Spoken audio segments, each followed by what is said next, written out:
Hello guys, আজ নিয়ে চলে এসেছি একটা নতুন ব্লগ যার নাম বরের পয়সা খরচ। হ্যাঁ, ঠিকই শুনেছেন। আমার বউ পূজা আর আমার মেয়ে ঐশানী, এরা দুজন চাই খালি আমার টাকা যাতে খরচা হয় তার পেছনে ওরা লেগে থাকে। সাবাস! তার জন্যই আমাকে আজকে নিয়ে চলে এসছে কানলার নামকরা এক মল। अभी मजा आएगा ना भिड़ो। কাকে দেবে ওই ফুলমুল নিয়ে তুমি? দেখি কাকে দেয়া যায়। দেখো, যদি আমার থেকে কোনো হ্যান্ডসাম ছেলে থাকে তাকে দেওয়ার চেষ্টা করো।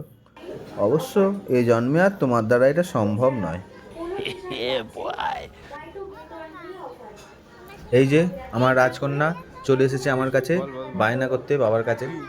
দেখা যাক ওনার এখন কি পছন্দ হয়েছে, সেই দিকে আমাকে ডেকে নিয়ে যাচ্ছে বাবার টাকা কিভাবে ধ্বংস করা যায়। अभी मजा आएगा ना भिड़ो। ওরে বাপরে, এ আমার মেয়ে যে যা জিনিস পছন্দ করেছে কোনোটাই দেখি 500 টাকার নিচে কম নয়। মেয়ে আর মা মিলে যে বাপকে কি করে ফতুর করবে সেই চিন্তাধারা থাকে সবসময়। গজব বেজতি। কি গো, এটা নেবো? না, আমাদের নেই নাকি? আমাদের বড় বড় রয়েছে, সব শুধু পয়সাগুলো নিয়ে নিয়ে ধ্বংস করবে আমার। রাখো, পয়সা ধ্বংস করবে শুধু শুধু, আবার রাগ দেখাচ্ছে। বেরো।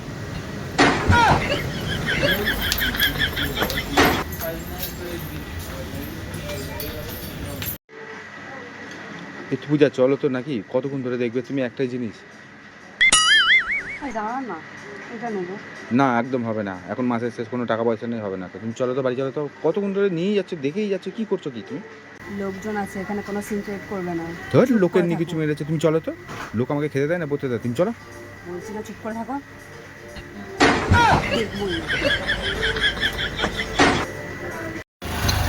খাও খাও, বেশি করে খাও, আমার টাকা কোনো ধ্বংস করবে না। বরের টাকা ধ্বংস করা ছাড়া তো তোমরা আর কেমন কিছু খেতে? বোঝো না। কি করে বুঝবে? বুঝবে বুঝবে, পরে বুঝবে। কেমন? হ্যাঁ, ভালো। তো গাইস, আজকের মতো ভিডিও এই পর্যন্তই। আমাদের ভিডিও যদি ভালো লাগে তো লাইক কমেন্ট শেয়ার করে দিও, এটাতে আমাদের ভালো লাগে।